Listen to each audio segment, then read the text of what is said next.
Dear Miss Love, magandang araw po sa inyong lahat. Itago niyo na lang po ako sa pangalang Mona. 31 taong gulang. 4 na taon ng kasal sa asawa kong si Philip. At may isa na rin kaming anak na babae. Nagtatrabaho siya sa Maynila at minsan lang umuwi. Karaniwan ay 1 beses sa isang buwan. 37 years old na po siya ngayon at masasabi ko namang mabuting ama. Pero bilang asawa, hindi ko masasabing perpekto ang pagsasama namin. Marami na kaming pinagdaanan ni Philip, lalo na pagdating sa mga babae. Ilang beses ko na kasi siyang nahuli sa mga chat, palihim na usapan at mga kalandiang katrabaho. Sa tuwing mahuhuli ko siya, lagi siyang humihingi ng sorry. Lagi niyang sinasabing wala lamang yun, na ako pa rin naman ang uuwian niya at ako pa rin ang totoong mahal niya. At dahil may anak nga kami, dahil may pamilya kami, pinili kong maniwala. Pinili kong magtiis. Pero Miss Love, ang ikukwento ko po ngayon sa inyo ay hindi tungkol sa aming mag-asawa. Hindi ito tungkol sa mga pagkukulang niya sa akin. Kundi tungkol sa amin ng kapatid niyang si Randy. Isang pangyayaring unti-unting gumulo sa katahimikan ng buhay ko. Isang kwentong hindi ko inakalang mangyayari at kailanman ay hindi ko ipinagmamalaki. Ito po, Miss Love, ang kwento ng affair namin ni Randy. Mas bata si Randy kay Philip ng ilang taon. Nagtatrabaho to sa Dubai at 6 na taon na raw itong hindi nakakauwi ng Pilipinas. Sa totoo lang, hiniminsan ay hindi pa kami nagkikita ng personal ni Randy. Kilala ko lamang siya sa mga kwento ng biyanan ko. Nababait daw to, masipag, at mapagbiro kumpara sa kuya niya.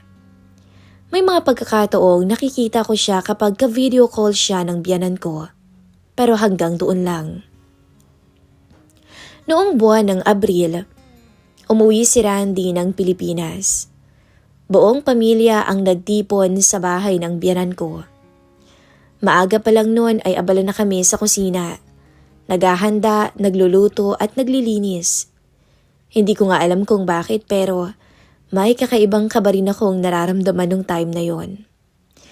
Siguro dahil matagal na ring hinintay ang pag-uwi niya. O baka dahil gusto ko ring maging maayos ang lahat. Nang dumating siya, napatigil ako noon sa ginagawa ko. Napatingin ako sa kanya. Matangkad siya. Moreno. Hindi ko maipaliwanag pero may kung anong bigat ang presensya niya. At nung magtagpo ang mga mata namin, para bang saglit na huminto ang paligid ko. Ngumiti siya at bahagyang tumango. Ako naman ay agad umiwas ng tingin. Pakiramdam ko kasi nahuli ako sa kung anong hindi ko naman intensyong gawin. Ate Mona, sabi niya na may ngiti sa labi. Kumusta ho? Nagkita rin tayo. Maganda ka pala sa personal ha. Pagbibiro pa niya. Bolero pala talaga. Mukhang tama ang biyanan ko. Napapaisip akong sabi nun. Napangiti na lamang ako sa kanya. Oo nga eh. Good to see you. Sagot ko. Halika na. Marami kaming niluto. Alam naming na mismo ang pagkain dito sa Pinas. Tumango siya at sumunod. Sa buong hapunan napansin kong tahimik siya. Sumisingit lang kapag kinakausap. Pero palaging nakangiti to. Paminsan-minsan, nahuhuli ko siyang nakatingin sa akin. At sa tuwing magtatagpo naman ang mga mata namin, pareho kaming agad na umiiwas. Sinabi ko noon sa sarili ko na wala lang yon. Kapatid siya ng asawa ko. Ngunit habang tumatagal, habang nagkukwentuhan ang buong pamilya, unti-unting may nabubuong kakaibang pakiramdam sa puso ko. Hindi ko alam kung bakit Mas madali akong ngumiti kapag siya ang kausap. Bakit parang maingat akong pumili ng salita kapag kaharap ko siya? Kinagabihan, nanatili akong gising habang nakatingin sa kisame. Pinapagalitan ko ang sarili ko. Wala akong karapatang makaramdam ng kung anuman para sa ibang lalaki. Lalo na't kapatid siya ng mister ko. Pero hindi ko rin itatanggi, Miss Love. May nagsimulang isang pakiramdam na matagal ko nang hindi nararamdaman sa asawa ko. Iyon ang init at kilig. Hindi ko alam noon na ang simpleng pag-uwi niya ay magiging simula ng isang kwentong magbabago sa buhay ko. Isang kwentong punong-puno ng pagkalito, pagkakasala at mga desisyong hindi ko akalain na magagawa ko. Lumipas ang mga araw matapos ang pag-uwi ni Randy. Unti-unti kami naging komportable sa isa't isa. Hindi ko na malaing nasanay na ako sa presensya niya, sa mga biro niya. Kapag umaga, sabay-sabay kaming nagkakape kasama ang biyenan ko. Isang hapon noon, araw ng linggo, nang umuwi si Philip. Nakipagkwentuhan lamang to saglit sa kanyang kapatid, pero agad ding umalis para makipagkita sa mga barkada niya. Naiwan na naman ako sa bahay, kasama si Randy. Mainit ang panahon noon. Ramdam ko ang pagod mula sa maghapong gawaing bahay. Kaya naman napagpasyan kong maligo na muna. Matapos akong maligo after mga 30 minutes, nagmadali akong kumuha ng tuwalya. Pero pagbukas ko ng pinto ng banyo, biglang bumungad sa harapan ko si Randy. Parang huminto ang oras ng time na yon. Nakatayo siya, may hawak na baso ng tubig, at halatang hindi niya inaasahang lalabas ako ng ganoon ang itsura.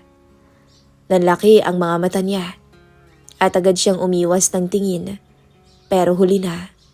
At ako, ramdam na ramdam ko ang init sa pisngi ko, ang mabilis na tibok ng puso ko, nang sandaling pasadahan niya ako ng tingin mula ulo hanggang paa.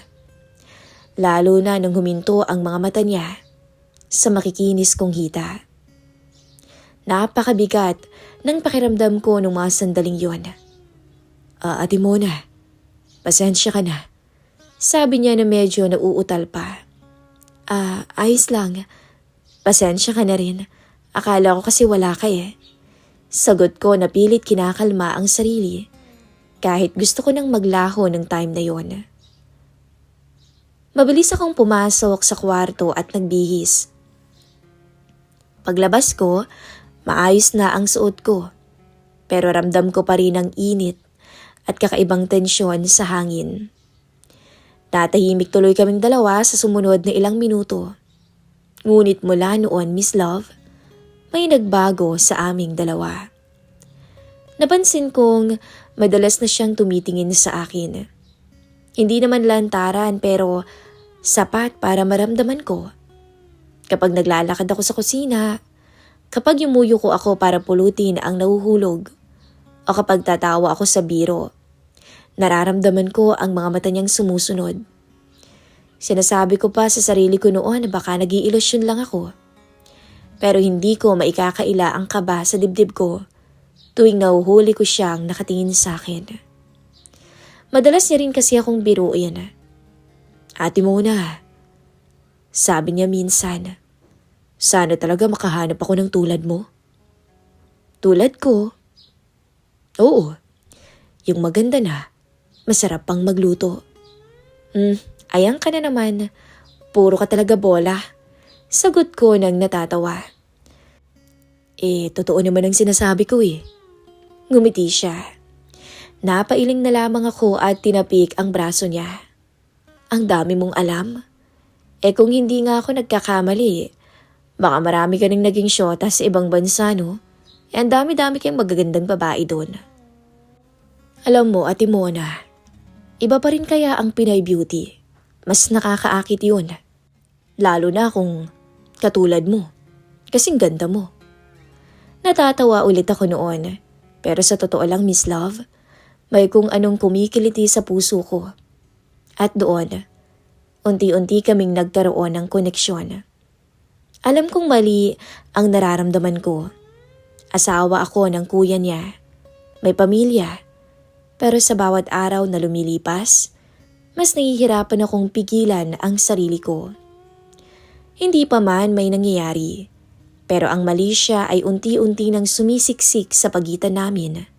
At sa puso ko, alam kong nagsisimula na ang isang napakadelikadong laro. Isang gabi noon, nang magkayayaan silang uminom sa garahe ng bahay. Sabi ni Philip, pampalipas oras lang daw. Matagal na rin daw silang walang bonding na magkapatid. Kaya hinayaan ko siya. Kahit nakakatapos silang makipag-inuman sa mga kaibigan niya. Nagluto ako ng pulutan nilang dalawa. Inasikaso ko sila. Naglabas ako ng baso. Pagkatapos ay bumalik ako sa loob ng bahay. Ayoko sanang gawin yon sa totoo lang. Dahil mabigat ang dibdib ko noon. Bago pa man kasi magsimula ang inuman nila, nag-away na kami ni Philip sa kwarto. Habang nasa labas kasi siya at nakikipag-inuman sa mga kaibigan niya, nakita ko ang cellphone niyang naiwan sa kama. Hindi ko naman sinasadya, pero may pumasok kasing mensahe. At isang babae yon. Hindi ko na binasa lahat, pero sapat na ang unang linya para manginig ang kalamnan ko. Umulit na naman siya. Parang hindi natututo. Parang wala lang sa kanyang mga luha ko noon. Nung dumating siya, hinarap ko siya. Nagalit naman siya nung sinabi ko sa kanya yung nabasa ko. Wala lang yan, Mona. Katrabaho ko lang yan, walang mali siya. Sabi pa niya. Ikaw lang naman tong mahilig maglagay ng mali siya. Kaya nga tayo nag-aaway eh. Sabi niya. Dahil paulit-ulit na. Ilang beses na. At pare-parehas lang yung katuwiran mo. Sabi ko sa kanya. Hindi na niya ako sinagot noon. Lumabas na siya at yun nga, niyaya si Randy na uminom. Naiwan ako mag-isa sa kwarto noon, umiiyak. Pakiramdam ko'y basag na naman ako. Doon ko na naramdaman ang sobrang pagod. Hindi lang sa katawan, kundi pati na rin sa puso.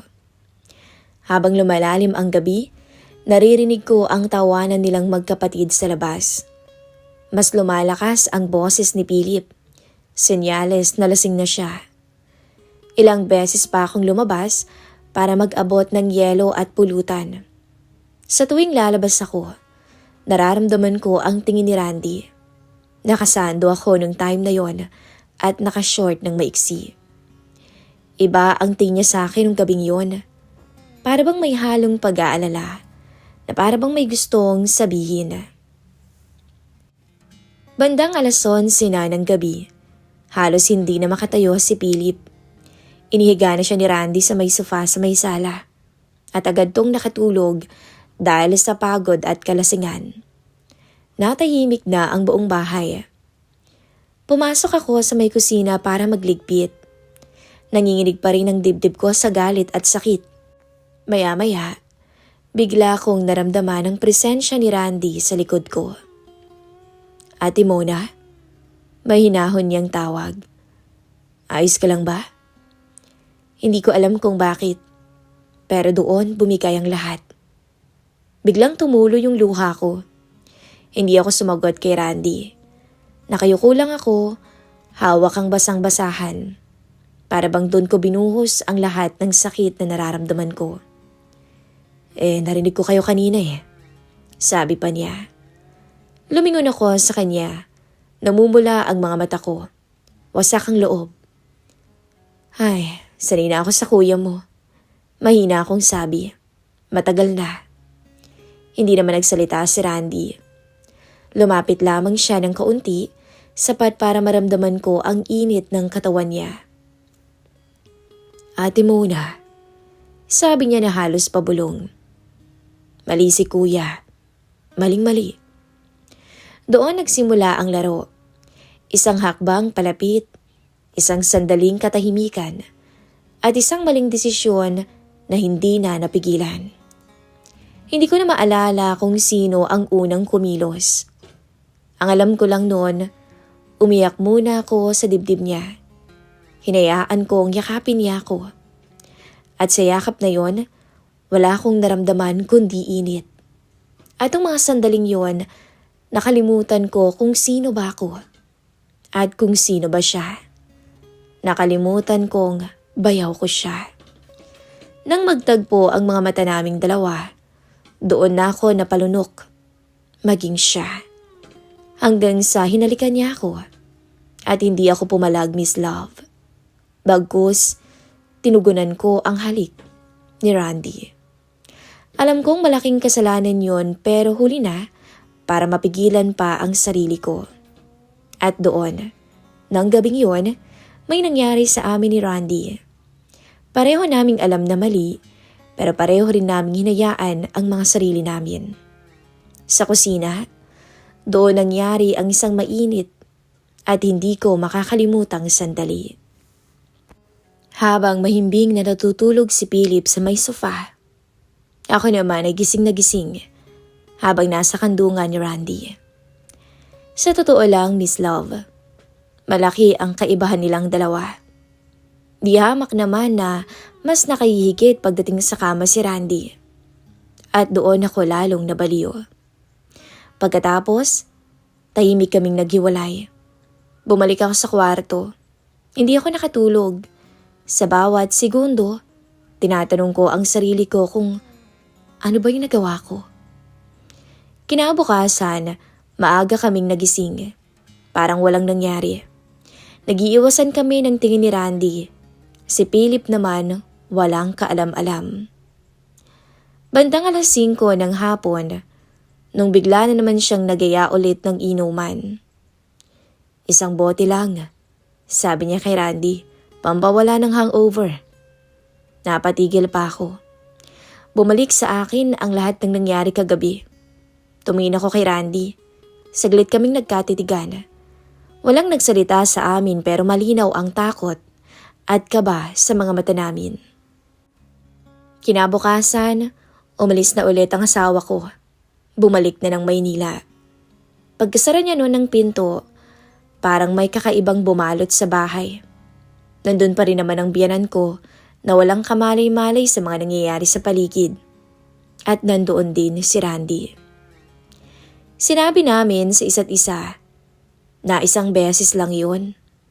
Na ititigil na namin yun. Natapos na ang nangyari. Isang gabi lang yun na nadala kami ng emosyon. Pero yung totoo, hindi pala ganun kadaling putulin ang isang bagay na nagsimula na. Gabi noon, matapos kong patulugin ang anak ko, tumunog ang cellphone ko. Isang mensahe ang dumating. Akala ko galing sa asawa kong si Philip. Pero nung tingnan ko yon, nakita ko na galing kay Randy. "Tulog ka na ba, Ate Mona?" Matagal akong nakatitig sa screen bago sumagot. "Hindi pa." "May problema ba? May kailangan ka ba?" "Wala naman. Ayos ka lang ba?" "Oo naman." "Randy, kalimutan natin yung nangyari. Hindi dapat nangyari yun, alam mo yan." Mula noon, pinilit na lang naming kalimutan ang lahat. Nagkakausap kami pero wala nagmali siya. Kumustahan na lang, tanong tungkol sa mga araw at mga simpleng usapan na lamang. Minsan, bigla niya akong tinanong, "Masaya ka ba?" Hindi ako sumagot. Dahil hindi ko alam kung ano ang isasagot. Masaya nga ba ako? O pansamantalang nakalimot lang? Sa mga chat namin, mas nagiging bukas ako sa kanya. Sa totoo lang, nasasabi ko sa kanya yung mga bagay na hindi ko masabi sa asawa ko.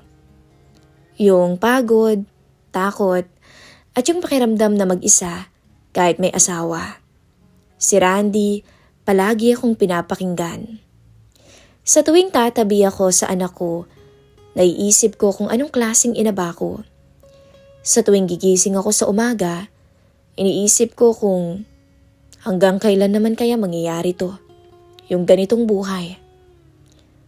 Hanggang dumating ulit ang isang gabing kumatok siya sa pintuan ko. At sinabi niyang, "Pasensya ka na, pero namimiss na kita eh." Hindi ako nakapagsalita. "Randy, baka kasi may makakita. Baka mamaya makita ka ni wala na ate. Tulog na si mama." Pumasok siya sa loob.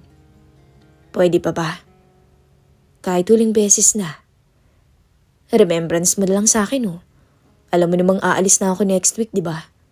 Babalik na akong Dubai." "Pero pinag-usapan na natin to, di ba? Natitigil na tayong dalawa." "Ititigil naman na tayo eh. Kaya ako nandito para magpaalam. Pero kung papayag ka, pwede bang pagbigyan mo ulit ako kahit isang beses pa?" Nang lapitan niya ako noon, Miss Love, tiningnan niya ako sa mga mata ko. Hindi na ako nakatanggi pa. At sa pangalawang pagkakataon, muli na namang may nangyari sa aming dalawa, sa kwarto naming mag-asawa. Sa bawat yakap namin ng palihim, may kasama yung takot. Sa bawat ngiti, may kasama yung guilt. Minsan nga, naisip ko, paano kung biglang bumalik si Philip ng maaga? O kaya naman paano kung magising ang biyanan ko? Hindi ko alam ang sagot. Ang alam ko lang noon, habang wala si Philip, habang malayo siya, habang tahimik ang bahay tuwing gabi, nagpatuloy ang isang ugnayang alam kong hindi dapat, pero pinili kong ituloy. Mabilis lumipas ang mga araw, Miss Love. Dumating ang araw na kailangan na ulit umalis ni Randy. Ang biyanan ko noon abala sa pag-aayos ng mga dadalhin niya. Si Randy, tahimik lamang sa isang sulok. At ako naman, pilit na kumikilos na parang normal lang ang lahat. Alam kong darating ang araw na to. Simula pa lang, malinaw na pansamantala lang ang lahat. May trabaho siyang kailangang balikan sa ibang bansa. At may buhay akong hindi ko pwedeng talikuran basta-basta. Pero kahit alam ko yun, masakit pa rin pala kapag nandyan na. Habang kumakain kami ng tanghalian, napansin kong ilang beses niya akong sinulyapan. Gusto kong magsalita, pero natatakot naman ako na kapag nagsimula ako, hindi na matatapos. Nung dumating ang sundo niya, nagpaalam na siya sa lahat. Yumakap siya sa biyanan ko, tumapik sa balikat ng ilang kamag-anak. At pagdating sa akin, saglit siyang huminto.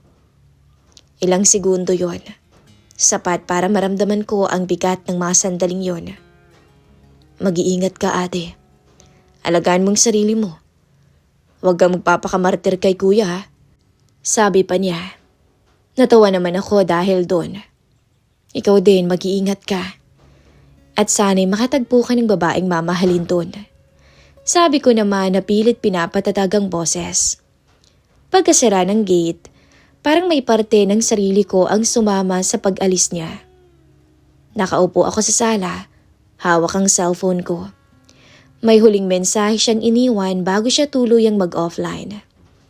"Salamat sa lahat-lahat ah. Hindi ko yun makakalimutan." Hindi na ako sumagot pa. Hindi dahil wala akong gustong sabihin, kundi dahil alam kong may mga bagay na mas mabuting hindi natugunan pa.